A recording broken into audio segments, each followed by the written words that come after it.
Bonjour à toutes, bonjour à tous et bienvenue dans Viva Culture.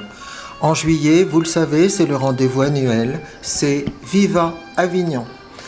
Avec un petit groupe d'adhérents, nous allons voir des pièces dans le festival Off en général et à l'issue de la représentation, nous interrogeons un comédien, un metteur en scène, un professionnel. Et nous partageons avec vous, grâce à Westrack Radio, toutes ces découvertes. Je résiste pas du tout au plaisir de vous lire un extrait de l'éditorial de Laurent Domingo et Raymond Yana pour Avignon Festival et compagnie. Ce sont les 60 ans du Festival Off et pour ceci, ils disent cette 60e édition est aussi un moment de réaffirmation. Réaffirmer que la diversité de la création artistique n'est pas un luxe, mais une nécessité démocratique. Réaffirmer que défendre la culture, c'est défendre la pensée de génération en génération. Réaffirmer enfin que le Festival Off Avignon constitue un bien commun qui repose sur l'engagement de toutes celles et ceux qui le font vivre.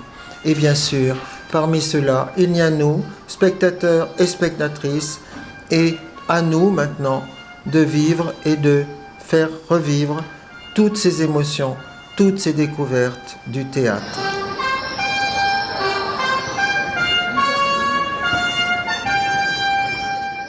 Philippe Nicot, bonjour. Bonjour. Alors, on vient de voir Macbeth, que vous avez quoi adapté peut-être, je dirais, de la pièce de Shakespeare. Adapté, oui. Et oui, j'en ai fait un récit musical et théâtral. C'est-à-dire que j'ai pris les 12 personnages principaux dans le texte original. Exactement, c'est un seul en scène. C'est un seul en scène, ouais. Mm-hmm.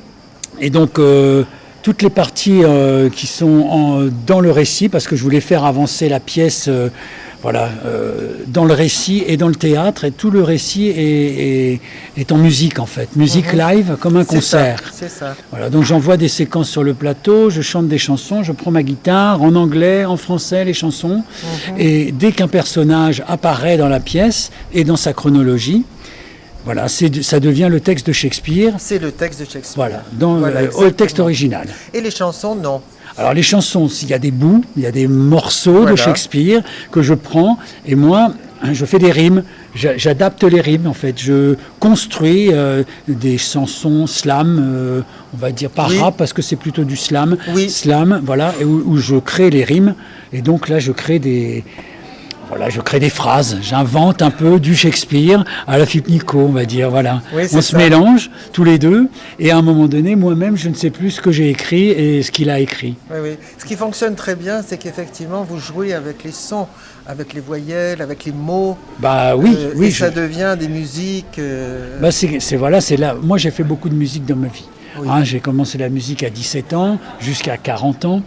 J'ai commencé le théâtre à 40 ans, donc assez tard.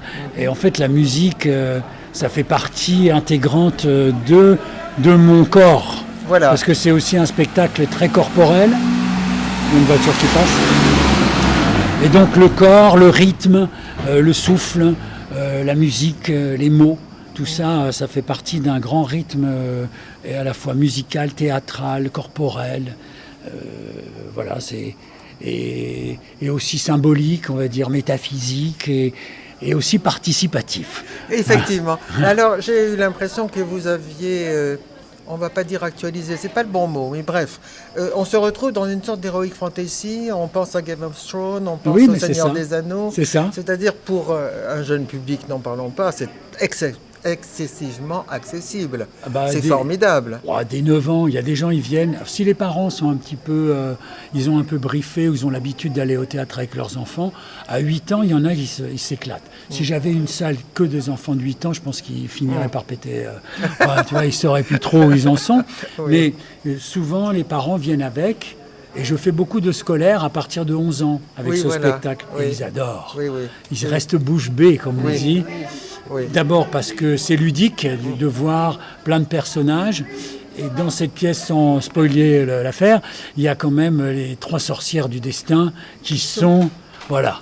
Extraordinaire. Absolument extraordinaire, ces trois sorcières. Mais oui. Chacune avec sa personnalité, son physique, ses mimiques, toutes les trois différentes. C'est trois animaux différents, en fait. Oui. Je les ai animalisés, on va dire. Oui, c'est ça. On Parce que- connaît un corbeau, peut-être. Il y a le corbeau, Un crapaud. il y a le crapaud, et il y a la poule ou l'oiseau, quoi, Oui, l'oiseau c'est perché ça. sur sa C'est branche ça. qui chante toute la journée. Voilà. Et quand j'ai voulu les construire, au début, je voulais faire une de mon âge, une très vieille et une très jeune. Et puis je me suis aperçu Entendu. à un moment donné qu'en fait c'était trois triplés, Oui. mais qui n'étaient pas nés du même côté, quoi. Voilà. Oui. Et donc j'en ai fait oui. des animaux. À un moment, j'ai presque eu l'impression, en fait, que c'était vos personnages principaux. Bah, elles deviennent conteuses, Oui. c'est elles qui fomentent toute cette malédiction, elles s'en amusent, voilà. Alors c'est quand même les personnages qui... Alors que dans la pièce de Shakespeare, elles apparaissent très peu. Oui, c'est Au ça. début. Au début et puis un peu au milieu. Voilà. Hécate au milieu. Oui. Il n'y a que Hécate, il n'y a plus les sorcières, c'est Hécate, c'est la reine des sorcières, voilà, qui est là au milieu. Mais bon, moi, par exemple, Hécate, je l'ai fait arriver à la fin. Voilà. La mort vient chercher Macbeth et je me suis dit, tiens, Tandis ça que sera là, elles Hécate. sont le fil conducteur Ouais, c'est du ça. Tout à spectacle. fait. Elles Tout sont à là fait. pour devenir le récit, le conteur.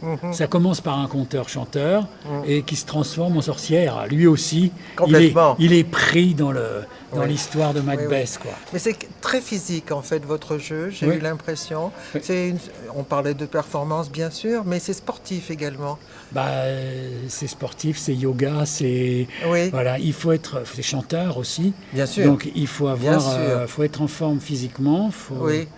Dans mon style de corps en plus, comme je suis assez longiligne et tout ça. Oui, c'est ça. Voilà. Mais- Peut-être que quelqu'un plus fort, plus musclé pourrait le faire aussi. Oui. Mais il serait dans un autre délire. Moi, Oui, oui. Là, vous voilà. êtes très délié, très agile. Oui. On a presque l'impression, c'est ce que je disais à mon ami, que même vos mains sont beaucoup plus grandes Oui. que dans la réalité. Bah Quand oui. vous jouez les sorcières, Bah oui.